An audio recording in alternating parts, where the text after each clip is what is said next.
Cleanliness is next to godliness, but organization makes the world go round.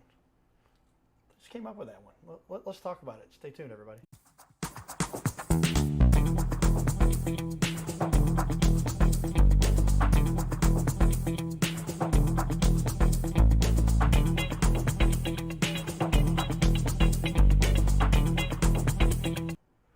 Welcome, everyone, to Your Little Castle Show.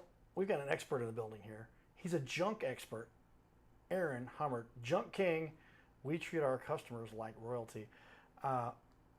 Somebody who's been through a life situation with a few people. You know, you get to the age I'm at. I'm old, everybody. I'm 53. Do you see that? And I've had a few people go to heaven in my life. And other times when there was just situations where there was a breakup. But then the things that are in those facilities need to be managed. And often they end up with a lot of stuff that you got to do something with. And I was just really excited. I understand you guys removed junk. You took people's things that they just didn't need anymore. Not necessarily junk. One man's junk is another man's treasure. One man's trash is another man's treasure. There you go. Trash, treasure, junk. Okay. And you guys help people to not just remove it, but then help facilitate where it goes. And that's where I was like, you guys are really cool because you're not just, because somebody else could really use that little thing. If it's a bicycle that the grip is turned a little sideways or the steering's a little crooked, you can straighten it out. It's got a little scratch on it. Yep. Help us make use of the things that we've worked hard to build in this whole country and make good use of things. Yeah, absolutely. Repurpose, recycle. I mean, like, as much as we can minimize from the landfill as possible. Like, that's our ultimate goal. Obviously, helping customers with their situations and, making people happy. But at the end of the day, like, minimize how much goes to the landfill. That's our number one goal. Well, I like the word you used there, diversion. To divert something that's just like, here's where it's going. I thought that's for sure where it all went. You call a company that's going to pick up your junk, it goes to the junkyard. Yep. No. You throw it in the trash can, it goes to the junk. It goes to the landfill. Like, at the end of the day, you call us out. We'll load the truck a special way to make sure that we can separate those items and make sure that they don't go to the landfill if they. So really taking it to another level, doing some great stuff here. Well, with that, I must ask you a question. Yeah. Tell me a time when you saw a client or somebody that needed your services, or you took care of them. There was a problem they had. You could tell that there was a difficult situation for them, and you said, "We got you." Yeah, absolutely. Tell me that so, story. One of my favorite customers that we've ever had. So, this guy, he had a house that he inherited from a family member. So they hadn't been there in years. We walk in and it's just like completely overblown with trash and just like odds and ends, picture frames, couches, like just couches where there shouldn't be couches. And like to the point where we're like up to our waist, just like trying to get through the house. And so we didn't do it all in a day. We kind of parsed it out over a couple weekends while he was available. But like we were able to take a 3-story home that was overloaded with trash and paper and just like anything you could imagine, and get it completely cleaned out for him. And he's currently working on, I still keep in touch with him, he's currently working on getting it fixed up and renovated so he can live in half and rent out the other half. And it's really, really cool. That's a big impact because now you've got somebody who had a house that was a disaster. Yep. Probably just they're paying the bills on the whole house. Now you take half that house, they'll start making income on it. Correct. Yeah, and it was really cool. Yeah, whenever I met with him the first time, he sold me the vision of like what he wanted. And I'm like, dude, we got you. We got your back. Like whatever we can do to help you out, like let's make it happen. That's called having an impact, everybody. We get out the pencil for that one. Write that down. When you can help somebody go from where they're getting people organized is very important, and getting them on path to be more part of our world and be involved with what's going on and be able to function in our community, one thing. But now you're really helping that guy to prosper because now you rent half of a house. That's another $1,000, $2,000 a month that he can generate just because he got organized. Yep. And I'd think about that now. Another caveat to that, Airbnbs. I have a good friend of mine. He Airbnbs the house that he lives in, the rest of the house or one room in the house. How often do people have just junk piled up? And if they would just take the time to do that. It used to be 5 or 10 years ago, you couldn't rent out a part of your house too easily. You had to figure that out. Brother-in-law or whatever. The whole world has changed, and now it's more easy. Why wouldn't you take advantage of that? $500 a month is a big deal for some people. That is a huge deal. Yeah. And you'll help them get that all organized. And it could be for, tell me this one too. If you've got somebody, they bought a house. Yeah. It's in disarray. They bought it as such. For sale as is. And this is true for houses, right? Yep. You got to come in there and you go, got you, show up Yep. within a day or two, you can have a house cleaned out. Yep, exactly right. So We run into that situation, I would say, every other week, to be Wow. completely honest. Beginning of the month, all the time, people are moving in, and they're just like, I did my final walkthrough, but there's still all this stuff here. They're on the hook. You know, we're just like, hey, call us up, same day service, we'll bust it out in an hour, get you taken care of, so that way your home is now yours. Like, everything is yours. You don't have to worry about what anyone has left you, which happens all the time. Wow, because I dealt with that one in the situation I was talking about before. And like literally, I'm up there, I was asking Aaron, how much to get rid of a hot tub? Because I've heard all kinds of prices. And I said, what I ended up just doing is taking a sledgehammer, knocking it apart, and breaking it into pieces. He said, we do similar things, and we got saws and stuff for that, right? Yep. But this stuff had to get done, or else the people that were going to move in be like, we're not going to close on this loan today if this thing is not ready for the final walkthrough because there's still stuff wrong. Yep. And it could cancel a whole deal. That causes all kinds of problems. Yep. And so, like I said, we work with real estate agents, and I last second, like, hey, we're closing on this house today. Call us up. We'll be there. I would say 99% of the time we could be there same day. If there's urgency, we'll make it happen. Is there extra fees for that, or does it matter what's available on your guy's schedule and where the guys are at and fit it in, stay a little late? How does that work for people? And I was going to ask you, how does the pricing generally go? How do you people bill for this? Yeah, so I mean, the scheduling is no problem. Like we can always accept jobs the same day. Sometimes we do run into an issue where we are on some bigger jobs for a little while that kind of take up some time, but we staff intentionally for the fact that like we know people are going to add on that same day so that we can make it to those jobs. We have 2-hour promise times, so what that means is that somebody will call you 30 minutes before to kind of give you a more exact ETA. But yeah, I mean, scheduling's super easy, but as far as pricing goes, it's just based on the space that your items take up in the truck. It's very simple. We break it down for you. Our guys are expertly trained to see items and compare them to the size of our truck. And we just chop it up into pieces, and however much you fill up, you only pay for that exact amount of space. So you don't have to rent an entire truck. Half a truck, it's just the percentage of the truck that you're using that's broken down. Correct. Per ratio, I guess, of some sort. And it's affordable. So what's the minimum somebody might expect to spend?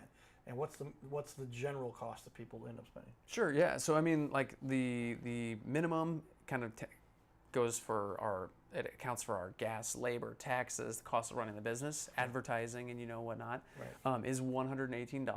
Oh, wow. And so, yeah, so with that being said, like we can come out and get about a washer or dryer size item or stuff that accumulates to be about a size of a washer or a dryer. That's worth it right there, everybody. I was just last night moving a washer out of the way to get the dryer.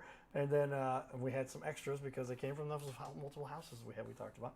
And so they ended up in the one house that we kept and turned it into an Airbnb. And I'm going, man, now we know 2 of them are no good. We just had both of them swapped out from when we originally launched the thing about a year and a half ago. And now I got to get these things out of here. You're telling me for $118, is that generally what we're talking about? Yeah, for the minimum charge, yeah. That's exactly kind of what happens. We show up and... Because for me to go... Now, I happen to have an SUV, but if you don't, then you're just like borrowing a friend's truck. I've done that for a long time too, and I didn't have an SUV. But even then, the time and energy that it takes to do that. Exactly right. 3 or 4 hours out of your day, maybe at least 2 to go pack it up, drive it to wherever you got to figure out to find the place, drop it off. And it's still, and you guys are often recycling those things too. You give washers and dryers to repair guys sometimes. You say, oh yeah. If they're able to be used, like we always try to find another home for it first. If they're still in working order, try to find a home for it. If they're broken or anything like that, like we aren't necessarily like a appliance repair person, but we try to help out as much as we can by finding that for you guys. I can only imagine how many times is it something really stupid, the little knob doesn't work. And they're like, oh, this thing's twisted. I'm a little bit adept, so I fix some of those things. But another average person would just go, it's spinning. I found that the plastic inside the little knob had just busted. And so I took the knob off the other side and switched them. And it worked. You just have one for both now. But yeah, some people have called me MacGyver back in another life. But for most people, they don't just want to deal with that. But something as simple as that, you go find a home for it, somebody can fix it, turn it around, and make it repurposed for somebody. Because these days, how much of our society is a disposable society? That's what the other countries around the world, I understand, putting a head on that for that one. Say, all right, we're in the community. We're trying to keep as much waste as we can from not going into the landfills. But how often is it the case that like $350 washer, 7 years old, it's just going to go off to the side, sit in some storage place, or go to some junkyard. It could easily be recycled. You guys help with all that stuff. Absolutely. Do it every day. Multiple times a day. A reoccurring theme here, everybody. Every day, I have all the time. But I mean, I'm just thinking about, I was like last night thinking about, what am I going to do with this washer? I know where I can go drop it off. And it would cost me to do that too. Right. So I might save. I'm just thinking about what they charge and what I could get it for and what I know because I found it and I had to research and all that stuff and drive all the way. And your time. It is not worth it to do that because of the time involved. I literally was thinking about, I forgot we had our interview coming up today. I'm glad I hadn't called anybody yet. Now I'm reminded. All right, we'll be giving you guys a call later today, maybe. I'll send you a message to call your guys. Get this stuff done. Let's talk a little bit about what happens in our world as far as media goes right now. So we do talk about it. We have become a bit of experts. I'm not good at much. Just ask my mom or my girlfriend.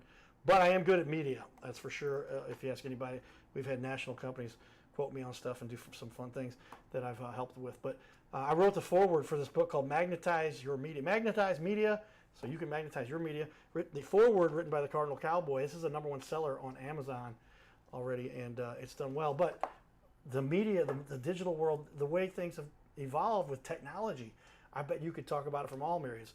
I'm guessing here, Aaron, I think we talked about your age a little bit, but he's in that category where not so young that like they won't look you in the eyes. One of my guests came and says, right. People that are under 26, 23, you can't look them in the eyes. You got to send them a text, right? Yep. And then you got the classes, the age people in that middle age where they're still getting it going, but they understand the technology, but they're not so far off that they don't want to use technology. And then you got the class where they're pretty good with technology or a little bit, but not so much. And then the elderly, wonderful, my mom's in that class. God bless They don't know anything. They don't want to touch it. You better call me. I want to look you in the eye. Yep. You better sit down in front of me. How has technology affected this business from all different angles with regard to like how you guys determine and pack and do everything too? I mean, everything is organized. Yeah, I mean, technology is a huge impact on anything, obviously. We've adapted to make things really available. I mean, we have an online booking portal. It makes it super easy for people. They can just go to the website. If you click that book online, you have a couple options. You can just say, hey, come out to my house. They also have, if you have a smaller type project, they do have an online pricing estimator. You can put in those items. It is an estimator for a reason. You know, our guys are expertly trained to, as you can see right there, we got a couple different options for you. Appliances, yeah, okay. Yeah, appliances. You can select multiple things. Like you can give it as detailed of a description as possible, or you just say, hey, come out and take a look at some stuff. But if you want an idea, pricing estimator can give you a vague idea of like what you can expect with a appointment with us. Ballpark number. You're not going to say down to the penny, but you're saying correct within a few bucks. Correct. You get a good idea, so you know that you're not going to spend. And I just didn't have any idea. Get a washer and dryer. I thought your minimum was going to be $350 just to start. No. But you're $118. Yep. Like I said, it's like 2 hours. And you can't hire your buddies to do it for that cheap. Yep. And then borrow the car too. So we got our tech and other stuff. My phone's blowing up. We got lots of stuff to catch up. We got a few minutes left here. I want to make sure and to cover a couple more things with you. How has technology changed or affected the business? Is such a big part of what we talk about. But tell me the process. And we talked about. We kind of got on. Start with it right there. You click on the option to essentially get a quote right there, and you could go as far as actually scheduling them to come out. Absolutely. And you don't pay anything money down until. Nope, until the job is completed. Not even money down and then pay the rest later? It's not until everything's complete that you don't pay for anything? A very large project sometimes. Okay. But, yeah, if we're talking multiple days, multiple trucks, multiple, like a full house clean out. Like, we do house clean outs all the time. You pay at the end whenever it's done, whenever the customer's satisfied. Like, if we're doing like a multiple day, multiple week project, we might have a prepayment. But on general speaking, residential customers, you just let us know that you want us to come out and look at it, and we'll come out and take care of you. There you go, everybody. Make it easy. That's the key to anything in life. Keep it simple, stupid. KISS, they call that, right? If you keep it simple, business tip for everybody, too. These guys have figured out how to master that and make it that way for everybody. All right, another quick, out in the world, doing some fun stuff with different organizations. It's my buddy Will and his big golf tournament they had here. Check out what they had going on here. I want you to take a look because this is kind of neat. Okay. Hey everybody, it's John Fogarty. Thank you. You're kind of a musician on the side, right? Yeah, I'm going to sing a little bit later today, but not until after the golf. Right. Summit. great organization. We love you guys. Great interview we had. I would say Yeah, we had a great time on the podcast. That was fun, man. That aired on ABC about 6 months ago. Yeah, probably 6 months ago. It's right fall, I think. So yeah, maybe a little more. Well, you guys do good work. Tell me why you love this event here. You're supporting Will. Yeah, so We'll Be Inspired golf tournament, veterans, first responders, 100% everything goes right back into it. So always support the best and try to take care of ours and take care of us. Thank you, guys. That's awesome. There we go. All right, everybody. We'll be back for more. Giddy up. His name is Carter Rethwich, but in St. Louis, he's known as the Cardinal Cowboy. He's a well-known fixture in the stands at sporting events in the Gateway City. He's one of its greatest cheerleaders, a super fan like no other. When he makes his rounds at almost every home game, he shares his love for sports with the rest of fandom with a smile, a cheer, some positive encouragement, and lots of selfies and pics. But the Cardinal Cowboy was born of a tragic incident. Rethwich was an aspiring athlete in high school and college. He dreamed of playing in the big leagues, but those dreams ended when he and 3 of his college friends were hit with a devastating crash by a 5-time drunk driver. One of his best friends died. Carter suffered a critical head injury.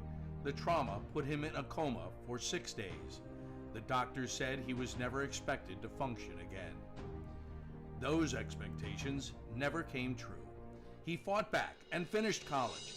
He was determined to prove the doctors wrong. Among other inspirations, it was his love of baseball that kept him going.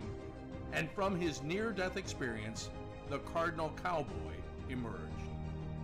His goal in life became to inspire others with positivity despite the odds, to help people believe in themselves and achieve their dreams. So after my coma, I realized that it was up to me if I was going to accomplish my goals, if I was going to reach my dreams. Despite what the naysayers would say, the people that were discouraging me, like they do everyone, it's up to me if I'm going to make it.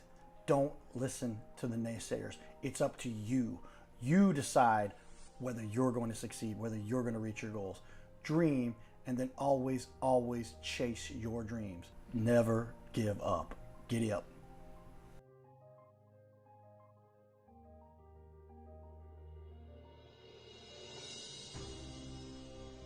Hey everybody, Cardinal Cowboy here. I want to invite all of you to be part of my new team. No, you don't have to put on a baseball uniform and be a super fan. Now, it would be a good idea to cheer for the Cardinals, the greatest team in the history of the National League. But I'm talking about the Gold Cowboy team. You know, I love to help people follow their dreams and reach their goals in business and in life. So that's one of the reasons why I'm telling you about my friends at My Metal Pro. They help people like you and I acquire gold and silver with a membership that lets you safely buy, sell, and store gold and silver. They make it real easy to get started. My Metal Pro isn't like the big guys you see on network TV or the big coin shops that take a huge commission. So become part of my Gold Cowboy team. Scan the QR code or go to goldcowboy.com and check it out. Giddy up! Well, there we are, ladies and gentlemen. We are in studio learning a lot about this world of repurposing, kind of. I'd say it's actually, there's a lot of junk that we all deal with on a regular basis, but if you can find a company that will take your junk and essentially repurpose it, is that a fair way to say a little bit about what we're talking about? As much as we possibly can, yep. And not all of it, of course. That's going to be impossible. Yeah, trash bags, probably not. Something that actually is the wrapper off of the ice cream cone, you're not going to repurpose that. Yeah. But for the 60% was the estimate we used in that first show you talked about. Yep. People. Like I said, as much as we possibly can. That's a great number. I thought for sure it would only be like 10 or 15%, but if you're getting that kind of work, that's good. There's so much we got to make use of anyway, everybody. Take advantage of that. All right, as we jump in here to finish up, we've only got 10 minutes left to talk here.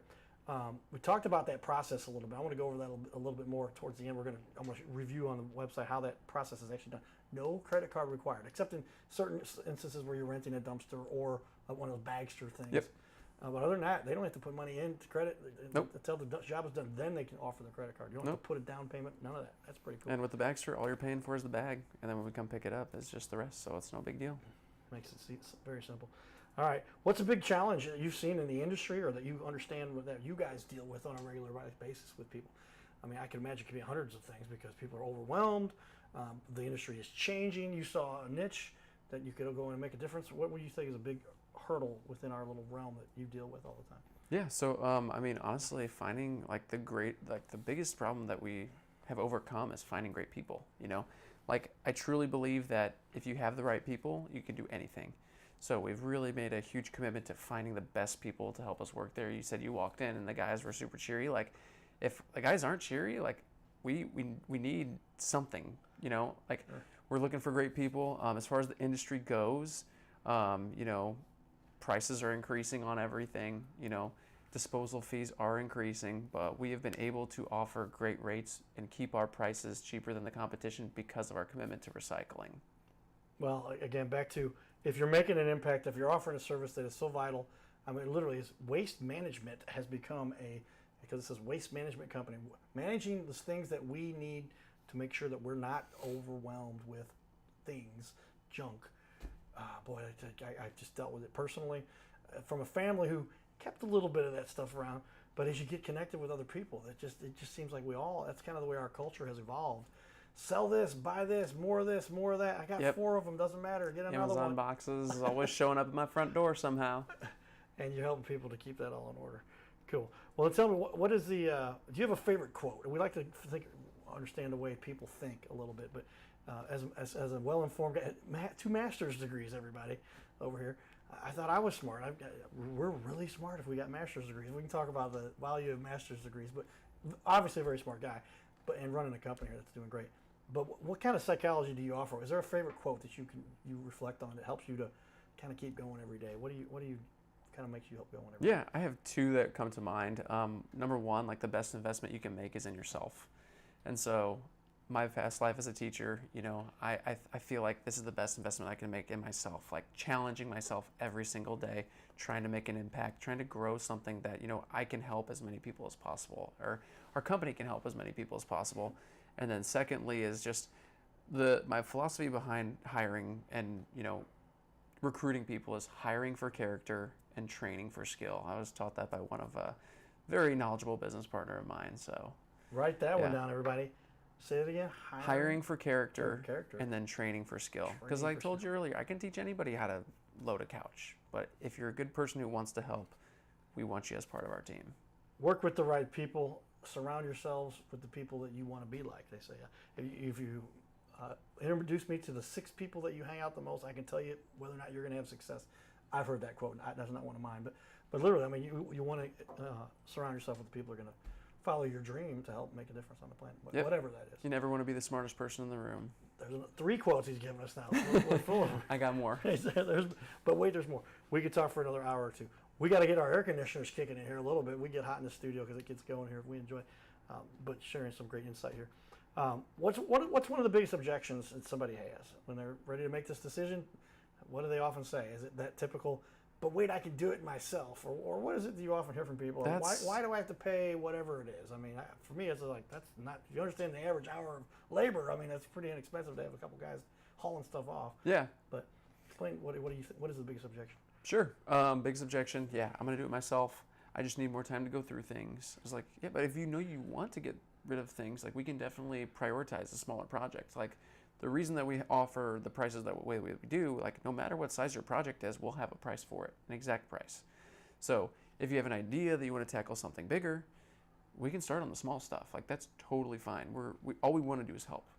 Okay. So a lot of things is like, hey, we just want to go through things, make sure that somebody else doesn't want it first, which makes sense. I understand that, but also we're going to do whatever we can to make sure somebody else also can get use those things as well. That's critical. I understand it because most people they will put things off that they don't realize. And I'm using an example very specific to a friend of mine. Like literally, I'm going to do it tomorrow. Yep. And every day, it's tomorrow. Got another quote for you. Don't hit snooze. That's Take care of it right then and there. Do it right now. Because as soon as you put it off till tomorrow turns into next week, and next week turns into next month, and then the next month turns into next year, and then you look back, and particularly in this particular instance, I'm thinking about that storage unit that should have been emptied, or units that should have been emptied. Now I've added up to where, just take the average storage unit, $300? If you just got one, times 12, that's $3,600 just because you didn't deal with it early on. You think you're saving money by holding on to these things. I don't think I've ever done a storage unit clean out for that much money, so. we can definitely help you guys save money in that You regard. see that? The cost analysis that we're going to back into that from what we were talking about earlier, but like you're going to spend $3,600 to clean out a place? Not even close. That's Not even close. Not for a storage unit. I mean, unless you got a 20 by 50 or something crazy, which I've never seen before. something like that. Yes, somebody has the entire warehouse if they had that kind of a situation going on. All right. Well, what gives you the most satisfaction? Ultimately, when it comes down to it, you wake up every day. From somebody who was a teacher for many years, obviously, when you get into this, you have the opportunity now to really impact people's lives. Yeah. I mean, helping people, like I said, is at my core. So going to a person's house, they have a problem that's overwhelming, being able to help them solve it, and like very quickly. We do this every single day, so one person's overwhelming problem is nothing but an hour or two for us. So just being able to help somebody with something that they have wanted to do themselves but have put it off for so long, being able to get that done for them quickly and efficiently and while keeping them happy and letting them know, like, do you want us to check your attic while you're here? Like, doesn't affect the price. Like, let me just peek up there. When's the last time you looked up there? Like, just trying to help them as much as we possibly can while we're there really gives me that feel-good feeling in my heart. Yeah, I can only imagine because it does impact people in a dramatic fashion to have a disorganized life. And people who are disorganized can't get things done. They can't pay their bills. They can't wake up every day. I've personally dealt with that. I'm a bit of a coach, a life coach, if you will. I've had people bring me in based on my recovery from a coma. I'm kind of a coma specialist, and a number of kids I've worked with that had comas. And first thing you start to establish with them is, number one, confidence in themselves, believing that they can. And then you've got to help them decipher what it is they're going to tackle next. And if they're not organized, they can't focus, they're not going to get anything done. Yep. And you're really helping people. Maybe he's becoming a life coach too with that. 2 master's degrees. Maybe. Don't tempt me with a good time. That's a great way to look at life, I think. So, we got 2 minutes left here as we finish up here. How do you guys feel like you actually do most to help the community? Are there particular organizations I guess you get a lot of affiliations with the different organizations you do work with. Yep. How do you help the community as a whole, would you say? Yeah, like I said, up to 60% of each job that we go to does get donated or recycled. So just working with places like St. Vincent de Paul, working with places like Savers, because like it would take a lot of time and effort to like actually go physically find all the people that need it. If we can take it to a place that already is doing that and help them, and in turn they can help the people who are in need, like that's so much easier for us to do. So I mean, really the best way that we can help the community, number one, we can help clear up your space, but number two, we can get the items to a good place, so they're not in the ground. How often is it the case, everybody, that there's something that we had fun with for how many ever years? You look back and you see these things that are still in your basement, still in your storage, hopefully not in a storage unit for too long. I know some guys who own storage units. Now I know why they have such big boats. But literally, there's so much of that. But it could be easily reused by somebody who needs something, whether it's a bicycle or a plate, a training device of some sort that helps them for baseball or soccer or whatever. And just so many of those things just sit around collecting dust, literally deteriorating, versus where they could have been used and help other people. And so you're not just getting the junk out of their life, you're helping other people to benefit from something that was just going unused. You can help the person get rid of their stuff and also help the person that's getting ready to use it. So it's all about helping and making people's days. Great stuff, everybody. Your Little Castle Show. If you'd like to follow up with more of our leaders in the community, do so. Junk King, everybody. My buddy Aaron here. He's an expert. Get a hold of these guys. We'll talk soon. Giddy up.